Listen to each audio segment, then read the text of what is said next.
நாள் உங்களுடைய கனவு என்னன்னாங்க, அந்த லைடன் தகட கொண்டு வரணும். நாகப்பட்டினத்தில் சில பேருடைய கோரிக்கை வைக்கிறீங்க, அண்ணா இந்த லைடன் தகடு எங்களுக்கு வேணும் அப்படி. ஒருவேளை நம்முடைய சகோதர சகோதரர் என்ன லைடன் தகடை பத்தி என்ன பேசுறீங்கன்னாங்க, நாகப்பட்டினத்திலிருந்து ஒரு சரித்திர புகழ்மிக்க ஒரு தகடு, ஒரு செப்பு தகடு இன்னைக்கு இங்க இல்லைங்க. அது எப்பவோ நெதர்லாண்ட்ஸுக்கு போயிடுச்சு. அது ராஜராஜ சோழனுடைய காலத்துல 9ஆம் 10ஆம் நூற்றாண்டிலே ஒரு செப்பு தகடை வெளியிட்டாங்க. 21 செப்பு தகடு அப்ப வெளியிட்டது. அதுல 5 செப்பு தகடு சோழ பாரம்பரியத்தினுடைய வாரிசுகளை குறிக்கிறாங்க சமஸ்கிருதத்துல. 16 செப்பு தகடு தமிழ்ல இருக்கு. அது என்ன இருக்குன்னாங்க, கடாரம் போய் நம்ம ஆளுக சோழ பேரரசு கடாரம் போய் ஜெயிச்சுட்டு வந்தாங்க. அங்க இருந்து சூடாமணி பௌத்த மன்னன் இங்க வந்து நாகப்பட்டினம் பக்கத்தில் இருக்கக்கூடிய ஆனைமங்கலத்துல நான் ஒரு புத்த விகாரத்தை கட்டுகின்றேன் என்று கேட்ட பொழுது இங்க இருக்கக்கூடிய சோழ பேரரசு புத்த விகாரம் கட்டுவதற்கு அனுமதியும் கொடுத்து 26 கிராமங்களுடைய வருவாயை கொடுத்தார்கள்.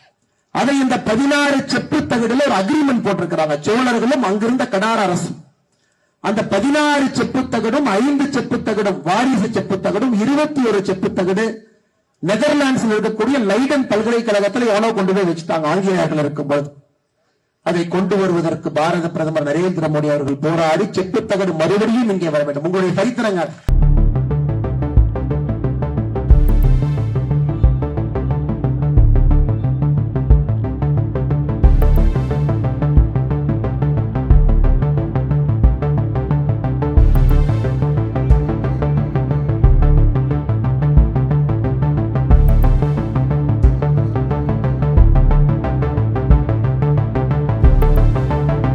உங்களுடைய கனவு என்னன்னாங்க, அந்த லைடன் தகட கொண்டு வரணும். நாகப்பட்டினத்தில் சில பேருடைய கோரிக்கை வைக்கிறீங்க, அண்ணா இந்த லைடன் தகடு எங்களுக்கு வேணும் அப்படி. ஒருவேளை நம்முடைய சகோதர சகோதரர் என்ன லைடன் தகடை பத்தி என்ன பேசுறீங்கன்னாங்க, நாகப்பட்டினத்திலிருந்து ஒரு சரித்திர புகழ்மிக்க ஒரு தகடு, ஒரு செப்பு தகடு இன்னைக்கு இங்க இல்லைங்க. அது எப்பவோ நெதர்லாண்ட்ஸுக்கு போயிடுச்சு. அது ராஜராஜ சோழனுடைய காலத்துல 9ஆம் 10ஆம் நூற்றாண்டிலே ஒரு செப்பு தகடை வெளியிட்டாங்க. 21 செப்பு தகடு அப்ப வெளியிட்டது. அதுல 5 செப்பு தகடு சோழ பாரம்பரியத்தினுடைய வாரிசுகளை குறிக்கிறாங்க சமஸ்கிருதத்துல. 16 செப்பு தகடு தமிழ்ல இருக்கு. அது என்ன இருக்குன்னாங்க, கடாரம் போய் நம்ம ஆளுக சோழ பேரரசு கடாரம் போய் ஜெயிச்சுட்டு வந்தாங்க.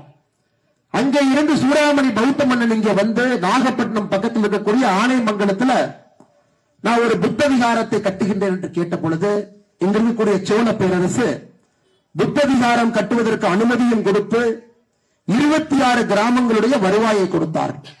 அதை இந்த 16 செப்பு தகடுல ஒரு அக்ரிமெண்ட் போட்டிருக்கிறாங்க சோழர்களும் அங்கிருந்த கடார அரசு. அந்த 16 செப்பு தகடும் 5 செப்பு தகடும் வாரிசு செப்பு தகடும் 21 செப்பு தகடு நெதர்லாண்ட்ஸில் இருக்கக்கூடிய லைடன் பல்கலைக்கழகத்தில் எவனோ கொண்டு போய் வச்சுட்டாங்க ஆங்கிலேயர்கள் இருக்கும்போது. அதை கொண்டு வருவதற்கு பாரத பிரதமர் நரேந்திர மோடி அவர்கள் போராடி செப்பு தகடு மறுபடியும் இங்கே வர வேண்டும். உங்களுடைய சரித்திரங்க